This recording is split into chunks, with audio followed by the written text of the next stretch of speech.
one thing you learn working as a private detective. Nothing's for sure. As a case in point, I give you Laura McKenna. Mrs. McKenna is the blonde preparing dinner in the two-room apartment on New York's west side. And if she seems happy, it's because she is. She's waiting for a man to come home. But Laura's wasting her time for this one meal. Neither of the McKennas is destined to eat. Is that you, Matt? Yeah. Oh, wait a second, honey. Hi, doll. Take off your coat. Dinner'll be ready in 20 minutes. Oh, did Paul Newcomb drop off a package for me? Yeah, it's on the table, honey.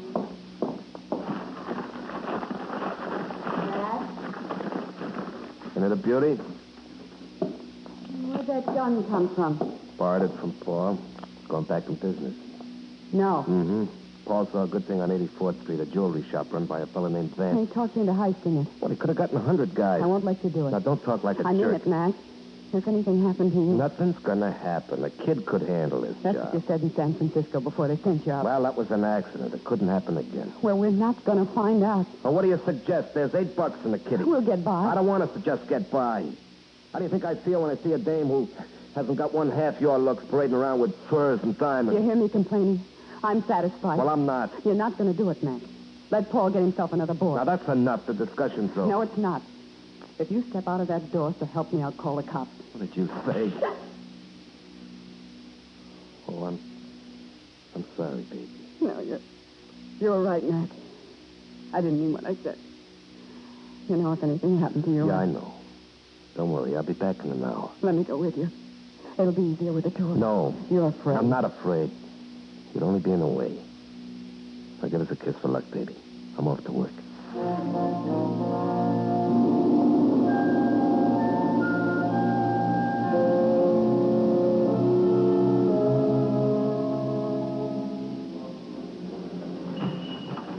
I'm terribly sorry, sir, but we're closed for the night. Oh, come on, mister. Give me a break, huh? It's my girl's birthday. Oh, but I put all my stock away. Well, how long would it take to open a safe? I saw an engagement ring on your window this afternoon. It was perfect. An engagement ring? Yeah, it was marked $850. She'll be crazy about it. Well, in that case... Oh, thanks a lot, Mr. Vance. You just wait a minute. Sure. Say, you happen to remember how much it weighed? 1.5 carats. Oh. Well, suppose I wanted something bigger, say about 4. Oh, I'm sure we could accommodate you. Here we are. Now, if you just look over this tray... Sure, but why don't I do it home? What? All right, Vance, just keep your hands on the showcase. There's a heist. But just really... keep them where they are. You're making a great mistake, young man. Now, if you listen to me... What was that? I don't know. Well, Larry, you're the cute one, so you stepped on the alarm. Couldn't leave well enough alone, huh?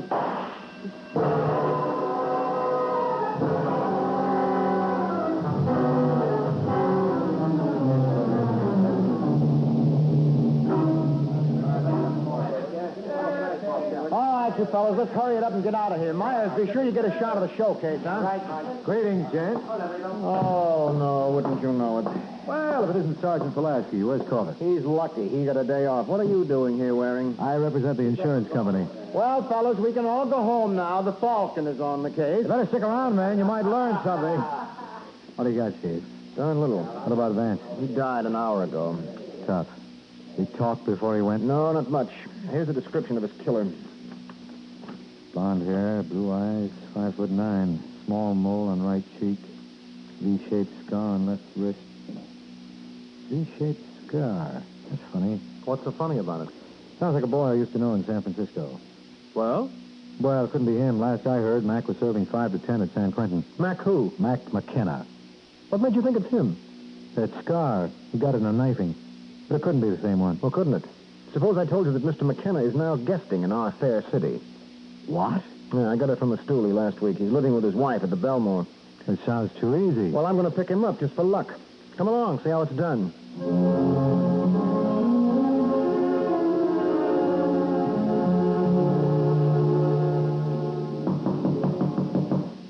You, Paul? Yeah. All right, wait a minute. Hello, Mac. Hey, remember what? me? No, I can't say as I do. Name is Waring. We met on the coast some years back. So? So, now that we got me identified, I'd like you to meet Sergeant Steve Pulaski. Looks like you were right, Steve. Looks like. What are you babbling about? Well, Steve got a rumble you were in town, and I thought it impossible. Last I heard, you were still in San Francisco. I didn't like the climate. I don't think you'll like New York's any better, particularly around 84th Street. Come again? Well, a jewelry shop up there was heisted last night, and the proprietor was killed. Oh? Well, I don't know anything about it. Now, how do you account for the fact that Steve found your fingerprints on the showcase? You're crazy. I wore it. Gloves? Why, you're nuts. Wait, I'll prove it to you. Watch him, Sergeant. Hold it, boy. I just wanted to get my coat. Don't strain yourself. You got it, Mike. You betcha. Well, what have we got here? What is it? A 38? Yeah. And it's been fired recently. All right, Sergeant, since Mac is so fond of jewelry, let him try your bracelets with size.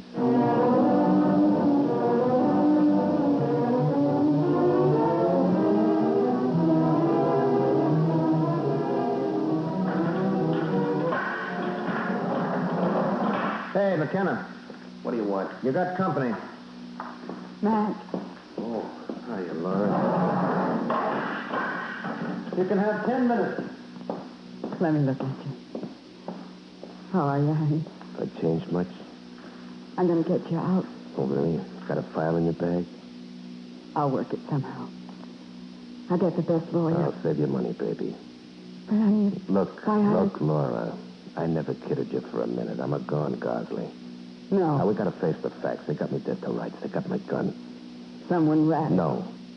It was Paul. It was nothing of the kind. It was a fluke. Remember Mike Waring? The private detective they call the Falcon. Yeah, he represents the insurance company. He got lucky. He saw the descriptions Vance gave and thought of me. It couldn't happen that way. No, but it did. I don't believe it. I got a feeling Paul... Forget it. Paul had nothing to do with it. It was Mike Waring. Well, I'll pay him back for this. Hmm? I'll get him for you, Mac. If it's the last thing I do... Now, don't talk like a jerk. I tell you, I'll get him.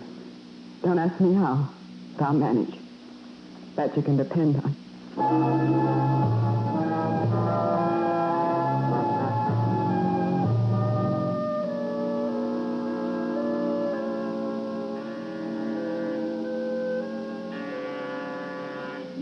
You're wasting your time, mister. Huh? Mr. Waring ain't in. Oh, that's nice. How do you do? I was supposed to meet him here. Are you Sergeant Pulaski? Yeah. Oh. Well, he told me to give you this note. Oh, thanks. Dear Steve, sorry I had to rush off, but the insurance company wanted to see me on the Vance heist. Eddie, the elevator boy, will let you in. There's a bottle in my desk. Help yourself. Are you Eddie? That's right. Well, you got a pass key, or do I use mine? You sure it'll be all right with Mr. Waring? Well, here, look for yourself. Eddie, I'll let you in. Well, I guess it's okay. There you are. Well, thanks a lot, Eddie. You've been a great... Oh, Sergeant! Sergeant!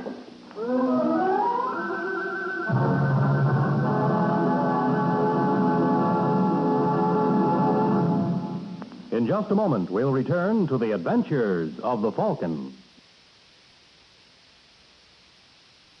And now, back to the adventures of the Falcon.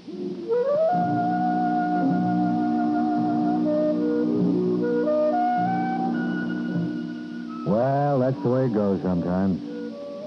And 3 hours after Sergeant Steve Pulaski was killed after entering my apartment, the cops were still busy on the scene. Maybe I was being selfish, but I didn't care if they stayed there for years. All right, Doc. You can move the body any time you want. You mind if I take a peek first, Sergeant? Well, he ain't going to tell you anything, Mike. Well, whoever did it wasn't taking any chances. They were probably standing right by that closet. Yeah. And the minute the door opened, they fired. That's what your elevator boy said. Did Eddie get a peek at the killer? And I haven't talked to him yet. Well, what are we waiting for? Eddie! You want me, Mr. Waring? Yeah, come over here. I don't feel so good. I don't blame you. Oh, you should have seen it, Mr. Waring. It was awful. Every time I think of it. Don't. You better give him a drink. Here you are, Eddie. I don't want it. Come on. This is good for what ails you.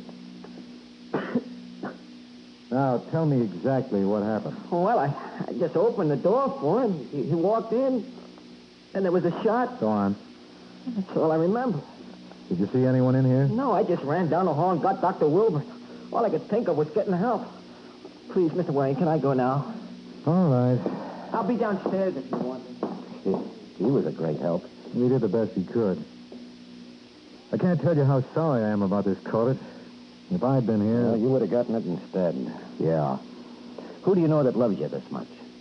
Offhand, I can't think of a soul. Now, come on, Mike. Use your head. You must have annoyed someone recently. The only one who comes to mind is Mac McKenna. McKenna? I was representing the insurance company in that Vance jewelry shop stick-up, and when Steve described the killer, I thought of McKenna as a suspect. You think Mac? How? By mental telepathy? You got him tucked away safe and sound. Oh, yeah, that's right. Oh, by the way, here's all the stuff we found on the party. Some collection. A billfold with $8, a badge, a service revolver, and a pair of bracelets. Ain't much. Well, I wish some of those newspaper boys would keep yapping about crooked cops could see this. What did Steve want to see you about? Darn if I know. He called me from headquarters this morning and set up the date. Any idea what it was? No, he didn't want to discuss it on the phone. I got a hunch it was personal. That reminds me. Somebody's got to break the news to Mrs. Pulaski. You mean Steve was married? Yeah, just a month ago. Well, who's going to tell her? You? Oh, now listen, Corbett. Come on, Mike. It's the least you can do. After all, that bullet was intended for you. Okay, Sergeant. But I'd rather stop that slug than do this. I got a feeling this will be just as bad.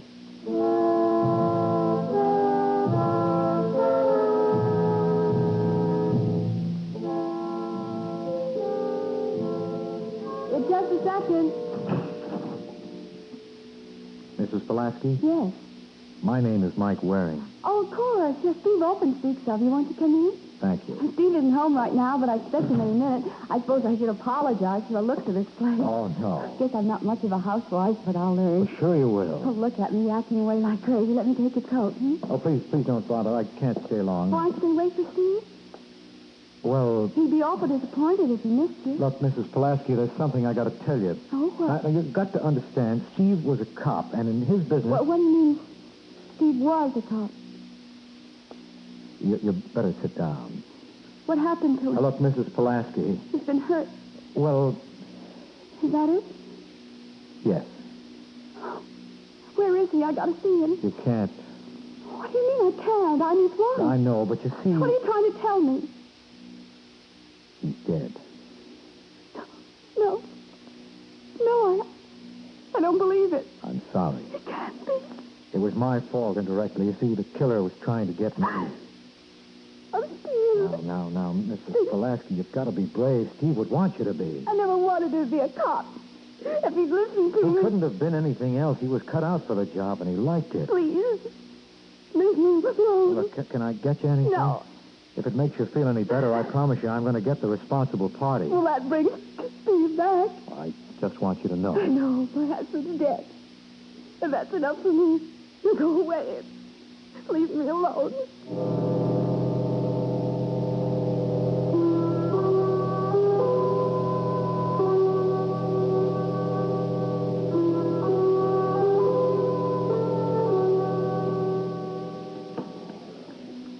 More coffee, Mike?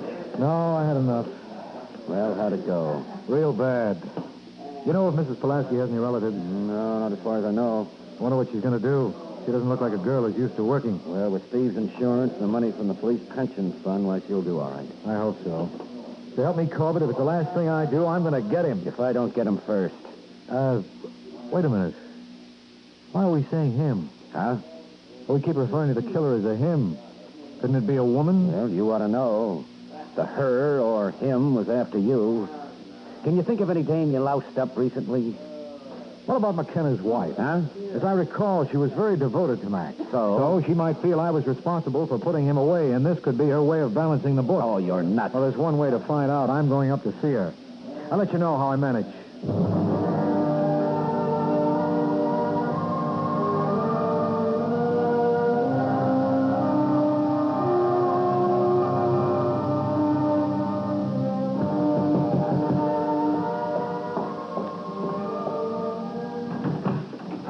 Yes? Mrs. McKenna, Yeah, that's right. I'd like a word with you. I'm busy. You can't be that busy. Now, look, mister, I don't know who you Why are. not ask me? Frankly, I don't care. My name is Mike Waring. Mike Waring. Yeah. Why, you Now, take dirty- it easy. I'll kill you. I'll kill you. Behave yourself. Let me go. You behave. Let go. I imagine you're pretty surprised to see me. Well, you killed the wrong boy. It was a police sergeant named Steve Pulaski. You're crazy. Doesn't this convince you I'm alive? I don't know what you're talking about. You're crazy about Max. When you felt I was instrumental in sending him to the chair, you wanted to get even. And I will. Oh, no, Laura. In this league, you only get one chance. You muffed yours. Get your coat, Angel. We're going places.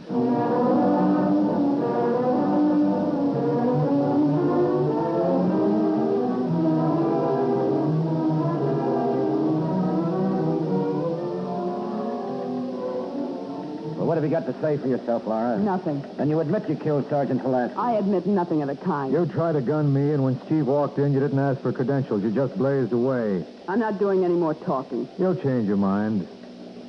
Would you like to see your husband? Huh? I asked you if you'd like to see Mac.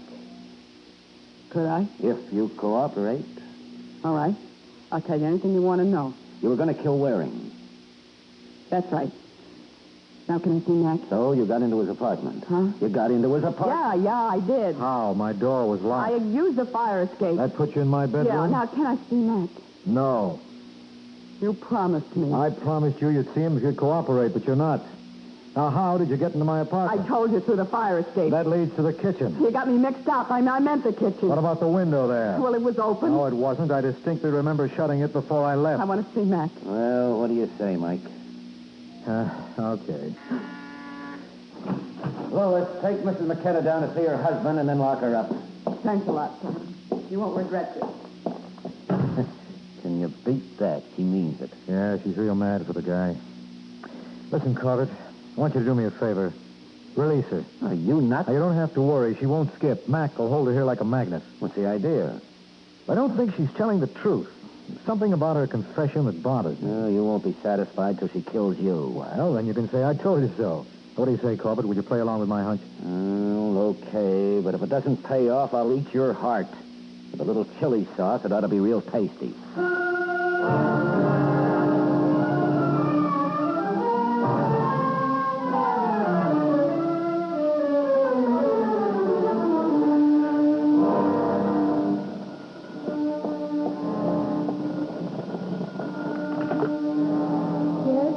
Mrs. Pulaski, Yes? this is Mike Waring. How do you feel? How do you think I feel? I'm sorry.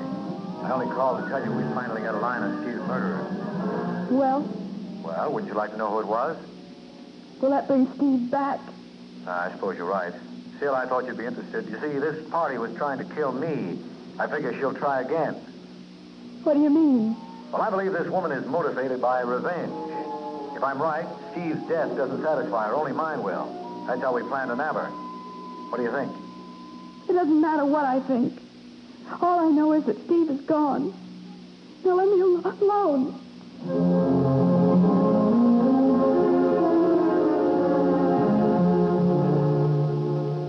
All right, Eddie, now show me exactly what happened when Sergeant Pulaski came here this afternoon. Well, at first I saw him. He was banging on your door. He looked kind of upset because you weren't in. That's when you gave him my note? Yeah. Then he told me you said it was all right for him to wait inside. Where were you standing at the time? Right about here. Go on. Also, I pulled out my pass key and opened the door. Show me how.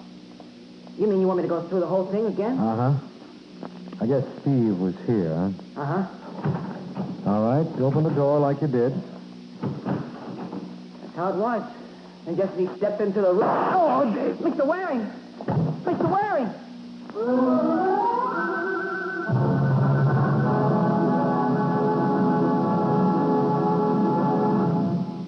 In just a moment, we'll return to the adventures of the Falcon. And now, back to the adventures of the Falcon.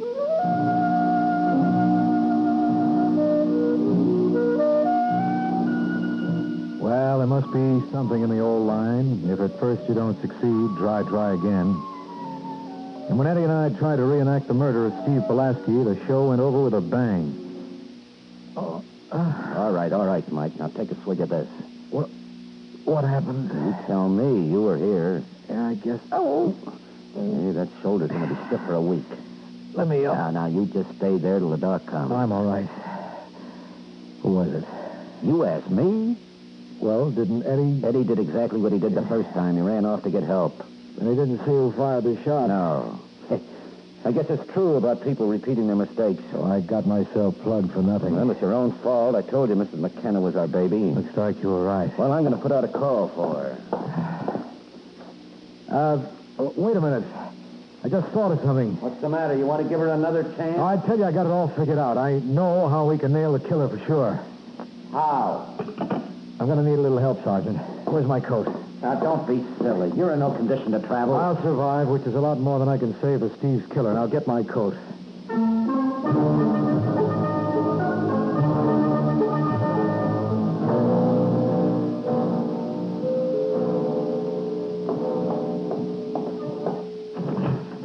Yes? Hello, Mrs. Pulaski. Remember me? Mr. Waring, what happened? My shoulder? It's nothing. Yeah, this happens practically once a week. Oh, this is Sergeant Corbett. I know. I can't tell you how sorry I am about Steve, Mrs. Pulaski.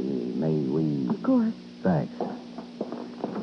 I suppose I should apologize, Mr. Waring. What for? Well, I wasn't very courteous when you called. Well, that's understandable. You were under a strain. Have you made any progress? Plenty. Why do you think I'm wearing my arm in a sling? I don't understand. The killer took a shot at me. But I was luckier than Steve. Well, then you know who it was. I think so. We even got a confession. Oh, I'm glad you mentioned that, Sergeant, because I told you something about it that bothered me. Now I know what it was. What? It was a phony. Laura McKenna only made it so she could see her husband. I don't understand. You see, Mrs. Pulaski, originally we thought this was a plot to kill me that misfired. So we went around looking for people who disliked me. That's how we came up with Mrs. McKenna. What's wrong with that? Well, let's consider the actual result in the case. Who was the victim? My husband? Mm-hmm. Now, suppose it wasn't an accident at all. Suppose someone was really after Steve. You see the possibilities? No. Well, then we come up with a different group of suspects. You remember the personal effects they found on his body? Yes. There was a wallet with $8, a badge, and a gun. Doesn't it strike you there was something missing? No. Well, what happened to his skeleton keys? What are you talking about? They weren't on his body. Shall I tell you why? Because the killer used them to get into my apartment. The killer knew that Steve was headed there to see me. Now, who would have the best opportunity to know of that appointment and to lift the keys? Who? You. I... You had big ideas. You didn't like living on a policeman's salary, so you killed Steve for his insurance. No. What complicated the deal was that we thought I was supposed to be the victim. That's why you made that second attempt. That was calculated to make all the more certain Steve was killed accidentally. I tell you, no. I tell you, yes. Oh, you were a real clever, Angel, but you made one mistake, and in this game, that's enough to put you away. All right, Corbett, prove it to us.